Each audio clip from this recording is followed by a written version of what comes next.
Shalom Elohim, haleluya, puji nama Tuhan. Semangat pagi Bapak Ibu Saudara yang dikasihi Tuhan kita, Yesus Kristus. Jumpa lagi bersama saya Pendeta Samuel Mabuntu dalam Renungan Pagi ke 2166 hari Renungan Pagi ini mengudara. Puji Tuhan. Bapak Ibu Saudara yang dikasihi Tuhan, sebelum kita membaca, mendengarkan, dan merenungkan firman Tuhan hari ini, mari kita berdoa. Minta pimpinan Roh Kudus. Kita berdoa. Bapa di surga, berbicaralah kepada kami semua. Pakai firman Tuhan ini untuk menegur kami, menasihati kami, meneguhkan iman percaya kami, dan memberkati kami semua. Di dalam nama Tuhan Yesus yang adalah firman Allah yang hidup, kami berdoa. Amin. Haleluya. Bapak Ibu Saudara yang dikasihi Tuhan, bersama dengan saya kita akan belajar Alkitab dari kitab Kejadian sampai kitab Wahyu. Mari buka Alkitab kita. Kita sudah masuk dalam kitab Pengkhotbah. Pengkhotbah pasal 3 ayat 1 sampai ayat 8. Demikian firman Tuhan. Untuk segala sesuatu ada masanya. Untuk apapun di bawah langit ada waktunya. Ada waktu untuk lahir, ada waktu untuk meninggal. Ada waktu untuk menanam, ada waktu untuk mencabut yang ditanam, ada waktu untuk membunuh, ada waktu untuk menyembuhkan, ada waktu untuk merombak, ada waktu untuk membangun, ada waktu untuk menangis, ada waktu untuk tertawa, ada waktu untuk meratap, ada waktu untuk menari, ada waktu untuk membuang batu, ada waktu untuk mengumpulkan batu, ada waktu untuk memeluk, ada waktu untuk menahan diri dari memeluk. Ada waktu untuk mencari. Ada waktu untuk membiarkan rugi. Ada waktu untuk menyimpan. Ada waktu untuk membuang. Ada waktu untuk merobek. Ada waktu untuk menjahit. Ada waktu untuk berdiam diri. Ada waktu untuk berbicara. Ada waktu untuk mengasihi. Ada waktu untuk membenci. Ada waktu untuk perang. Ada waktu untuk damai. Amin. Haleluya. Bapak Ibu Saudara, kita sudah masuk dalam kitab Pengkhotbah. Kitab ini ditulis oleh Raja Salomo sebagai perenungan dia. Dan tema utama dari kitab Pengkhotbah, segala sesuatu adalah sia-sia. Bapak Ibu Saudara yang dikasihi Tuhan, dari kebenaran firman Tuhan yang kita telah baca tadi dan dengarkan bersama-sama, saya mencatat di sini ada 3 pesan penting yang firman Tuhan ini mau sampaikan kepada kita. Yang pertama saudara, semua ada waktunya. Perhatikan ayat 1. Untuk segala sesuatu ada masanya. Untuk apapun di bawah langit ada waktunya. Haleluya. Bapak Ibu Saudara, kalau kita menangkap pesan ini, semua ada waktunya. Jadi apapun yang terjadi dalam kehidupan kita, kita mengetahui bahwa semuanya ada waktunya. Ada waktu untuk lahir, ada waktu untuk meninggal. Sekarang saudara tertawa, besok saudara menangis. Sekarang saudara ada, besok bisa tidak ada. Saudara yang dikasihi Tuhan, semua ada waktunya. Sekarang saudara mengasihi karena saudara ada kekasih hati, besok saudara akan menangis karena ditinggal oleh kekasih hati saudara. Waktu-waktu itu akan kita alami, baik di masa lalu maupun masa sekarang dan nanti. Nah, saudara yang dikasihi Tuhan, semuanya ada waktunya. Makanya firman Tuhan ini mau kita mempersiapkan hati kita. Amin. Jadi di saat sekarang kita ada, besok tidak ada. Sekarang kita tertawa, besok kita menangis.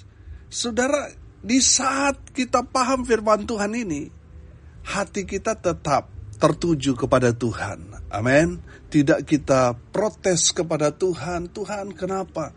Saya sudah setia ikut Tuhan, sudah melayani Tuhan, tapi kenapa Tuhan ambil berkat saya, kasih ke orang lain, atau kenapa saya harus menerima kenyataan ini, ditinggal oleh orang yang saya kasih dan sebagainya. Saudara yang dikasihi Tuhan, pegang firman Tuhan ini, semua ada waktunya.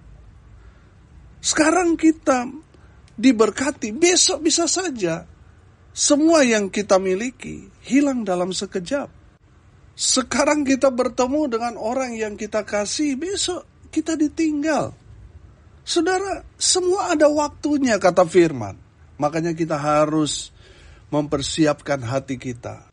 Suka atau tidak suka, hati kita harus tetap tertuju kepada Tuhan. Amin. Mau diberkati atau tidak, mau suka maupun duka, tetap fokus kita kepada Tuhan. Haleluya. Yang kedua, saudara, pesan firman Tuhan ini kepada kita. Dengar baik. Gunakan waktu ini dengan bijaksana. Amin. Artinya bijaksana ini kan kita harus pintar-pintar mengatur waktu kita. Supaya apa? Waktu-waktu yang kita gunakan tidak terbuang sia-sia. Bapak Ibu Saudara yang dikasihi Tuhan, Tuhan memberi kita modal setiap hari 86.400 yang harus kita habiskan hari ini juga. Kita tidak bisa merapel apa yang Tuhan sudah berikan kepada kita, tidak. Kita harus habiskan 86.400 detik itu. Setiap hari harus kita habiskan. Dalam satu hari ada 86.400 detik. 1.440 menit. Satu hari 24 jam. Yang harus kita habiskan setiap hari. Jangan sampai saudara, waktu-waktu itu terbuang dengan sia-sia. Mari gunakan dengan bijaksana.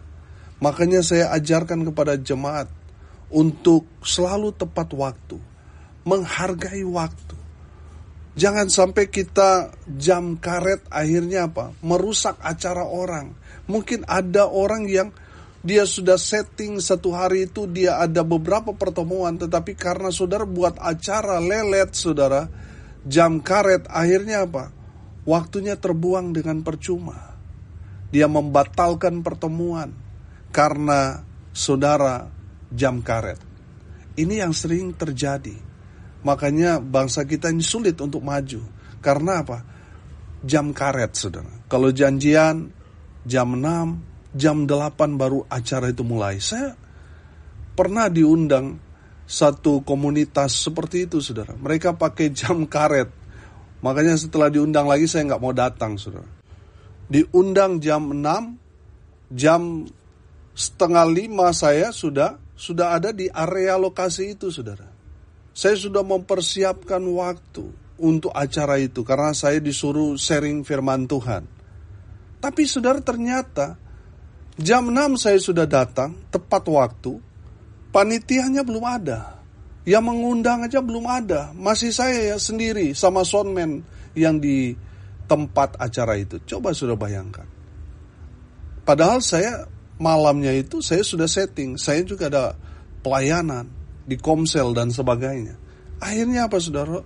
Rusak, batal rencana saya itu karena apa? Saya datang di undangan yang menerapkan jam karet. Nah, saudara yang dikasihi Tuhan, kalau kita mengundang orang, kita yang diundang, kita harus sama-sama menghargai waktu kita dengan baik. Supaya apa saudara? Supaya orang itu menghargai kita, menghormati kita. Saudara, saya menerapkan di dalam pelayanan, ya kita harus mulai tepat pada waktunya. Jangan molor. Kita harus menghargai orang datang. Kita harus menghargai waktu supaya tidak terbuang dengan percuma. Bapak Ibu Saudara yang dikasihi Tuhan, gunakan waktu kita dengan bijaksana. Jangan sia-siakan waktu kita. Saudara yang dikasihi Tuhan, dari kebenaran firman Tuhan ini kalau saudara pelajari, ada waktu untuk lahir, ada waktu untuk meninggal, ada waktu untuk menanam, ada waktu untuk mencabut yang ditanam. Ada waktu untuk membunuh, ada waktu untuk menyembuhkan, ada waktu untuk merombak, ada waktu untuk membangun, ada waktu untuk menangis, dan ada waktu untuk tertawa, dan seterusnya. Sudah perhatikan kata penghubung di sana untuk. Untuk ini kan bicara tentang tujuan. Nah, saudara yang dikasihi Tuhan, saya percaya Tuhan memiliki satu tujuan yang mulia dalam kehidupan saudara dan saya. Tujuan Tuhan dalam hidup kita adalah supaya kita mempermuliakan Tuhan. Amin. Saudara, di saat kita menggunakan waktu kita dengan bijaksana, kita sedang mempermuliakan nama Tuhan. Amin. Kita menghargai Tuhan yang memberikan waktu kepada kita. Bapak, Ibu, Saudara yang dikasihi Tuhan, mari kita mau hargai waktu. Kita mau gunakan waktu yang Tuhan berikan kepada kita untuk mempermuliakan nama Tuhan. Haleluya. Saudara yang dikasihi Tuhan, gunakan waktu kita dengan bijaksana. Yang ketiga, pesan firman Tuhan kepada kita. Kalau kita hidup, jadilah berkat. Nah, saudara yang dikasihi Tuhan, menarik sekali. Ada waktu untuk lahir, ada waktu untuk meninggal. Dan seterusnya. Saya menangkap di sini. Kalau kita hidup, mari kita mau jadi berkat. Amin. Saudara, Amsal 10 ayat 7 berkata begini. Kenangan kepada orang benar mendatangkan berkat. Haleluya. Saudara, perhatikan firman Tuhan itu katakan kenangan kepada orang benar mendatangkan berkat. Kenangan kepada orang benar yang sudah dipanggil Tuhan mendahului kita. Kita mengenang segala kebaikan mereka, kehidupan mereka yang jadi berkat, itu mendatangkan berkat buat kita. Amin. Artinya saudara, hidup kita ini, selama kita hidup, harus jadi berkat. Supaya kalau kita meninggal, kita sudah jadi berkat bagi orang lain. Amin. Saudara, jangan sampai kematian kita, orang lain bersukacita karena kematian kita, saudara. Itu menandakan kehidupan saudara tidak jadi berkat. Makanya banyak orang menginginkan saudara mati, saudara. Tapi kalau kematian saudara diiringi tangisan saudara, satu kampung banyak orang yang mungkin menangisi kematian saudara, itu menandakan kehidupan saudara jadi berkat. Sehingga banyak orang menangisi kematian saudara karena hidup saudara jadi berkat bagi mereka. Bapak, Ibu, Saudara yang dikasihi Tuhan, biarlah kalau Tuhan panggil kita, banyak orang mengenang kita. Karena kehidupan kita selama ada di dunia menginspirasi mereka. Bapak, Ibu, Saudara yang dikasihi Tuhan, jangan sia-siakan hidup ini. Jadilah berkat. Jangan jadi memberatkan orang, tapi jadilah berkat bagi banyak orang. Supaya kehidupan saudara menjadi motivasi, menginspirasi orang-orang yang masih hidup. Bapak, Ibu, Saudara yang dikasihi Tuhan, saya teringat dengan firman Tuhan dalam Injil Lukas pasal 13 ayat 6 sampai ayat 9. Nanti saudara baca. Di dalam firman Tuhan itu menceritakan tentang perumpamaan pohon ara yang tidak berbuah. Di mana seorang pemilik kebun anggur selalu datang setiap tahunnya, dia datang di kebun anggurnya. Nah, uniknya di tengah-tengah kebun anggurnya tumbuh pohon ara. Sudah beberapa tahun dia datang ngecek, tapi pohon ara itu tidak menghasilkan buah. Makanya dia memerintahkan kepada pekerja kebun itu. Dia berkata, tebanglah pohon ini. Buat apa dia hidup kalau tidak menghasilkan buah? Pengurus kebun itu berkata, Tuhan, biarkanlah dia tumbuh tahun ini lagi. Aku akan mencangkul tanah sekelilingnya dan memberi pupuk kepadanya. Mungkin tahun depan ia berbuah. Jika tidak, tebanglah dia. Bapak, Ibu, Saudara yang dikasihi Tuhan, ini bicara waktu. Kita kalau masih hidup sampai sekarang ini kesempatan buat kita untuk menghasilkan buah. Kalau kita tahun ini tidak menghasilkan buah, jangan-jangan ini tahun terakhir kita. Tuhan sudah memberikan kita kesempatan, tetapi kita tidak menggunakan kesempatan itu. Kita menyanyiakan waktu-waktu ini. Sehingga Tuhan menemukan kita tidak menghasilkan buah. akhirnya kita ditebang.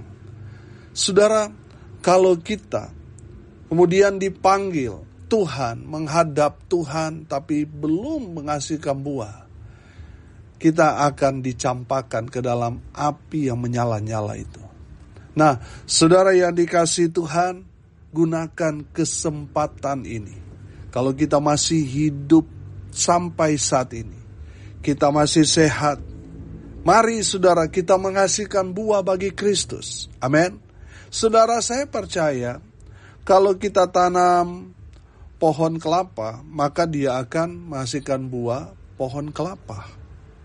Nah, saudara, yang Tuhan mau dari kita, orang-orang percaya, kita menghasilkan buah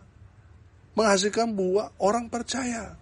Makanya kita harus pergi memberitakan Injil, memberitakan kabar baik, kabar keselamatan, supaya orang yang mendengar kabar yang kita sampaikan, mereka kemudian percaya kepada Tuhan, bertobat, dan dibaptis, mereka akan diselamatkan oleh Tuhan Yesus Kristus, yang adalah jalan, kebenaran, dan hidup.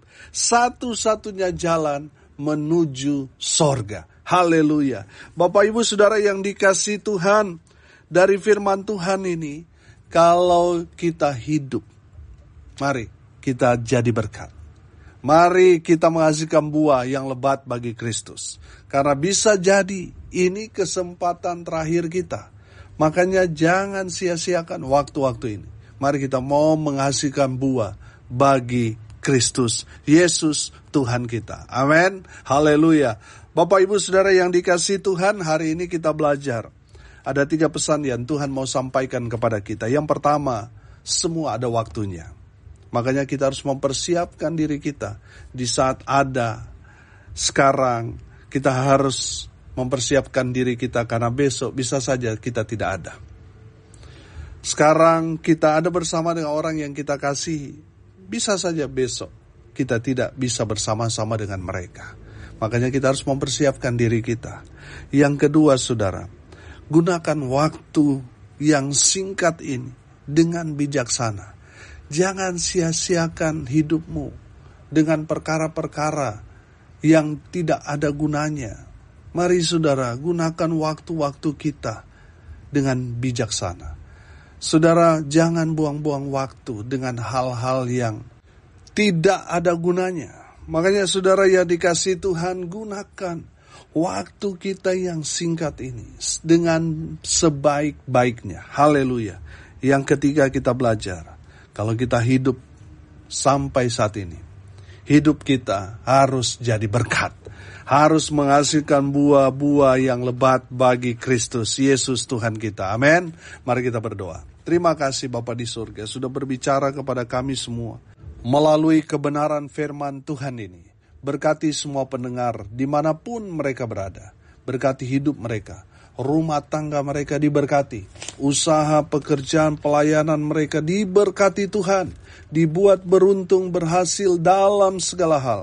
Mereka yang sakit Tuhan sembuhkan oleh bilur-bilur darah Yesus. Mereka yang sakit mengalami kesembuhan yang datang dalam nama Tuhan Yesus Kristus. Hamba berdoa mereka yang saat ini sedang berduka cita, Tuhan memberikan penghiburan, kekuatan kepada keluarga yang ditinggalkan. Hamba berdoa biarlah berkat Tuhan turun, memenuhi semua pendengar dimanapun mereka berada. Bapak Ibu Saudara yang dikasihi Tuhan, arahkanlah hatimu kepada Tuhan dan terimalah berkat dari Tuhan Yesus. Tuhan memberkati engkau dan melindungi engkau. Tuhan menyinari engkau dengan wajah-Nya dan memberi engkau kasih karunia. Tuhan menghadapkan wajah-Nya kepadamu dan memberi engkau damai sejahtera. Di dalam nama Tuhan Yesus, sumber segala berkat. Bapak Ibu Saudara yang percaya, diberkati Tuhan, katakan amin. Puji Tuhan. Bapak Ibu Saudara yang dikasihi Tuhan, kalau saudara merasa diberkati melalui renungan pagi ini, bagikan juga kepada saudara-saudara yang lain, supaya mereka juga diberkati. Karena untuk itulah kita dipanggil, untuk jadi berkat. Bapak Ibu, tidak terasa tanggal 20 Juni, kita akan merayakan 6 tahun audio renungan pagi ini mengudara. Haleluya, kami akan buat aksi sosial, berbagi di panti-panti asuhan, panti-panti sosial, dan juga kita akan buat KKR. Kita akan mengundang hamba-hamba Tuhan yang dipakai Tuhan dengan luar biasa untuk terus memberkati kami melalui pelayanan KKR itu. Nah, saudara, dukung terus lewat doa, daya, dan dana. Saudara yang mau menabur untuk mensukseskan acara ini, saudara bisa menabur di nomor rekening Bank Mandiri di 14503 kali 6719476 atas nama saya sendiri, Samuel Abraham Alfred Mawuntu. Bapak Ibu Saudara yang dikasihi Tuhan, dukung terus supaya pelayanan ini tetap eksis mengudara, memberkati banyak orang. Dengan mendukung pelayanan ini, saudara sudah menjadi bagian bersama dengan saya memberitakan Injil sampai ke ujung bumi. Haleluya. Salam kasih dari Bali, saya Pendeta Samuel Mawuntu. Sampai jumpa besok pagi. Tuhan Yesus memberkati kita semua. Haleluya.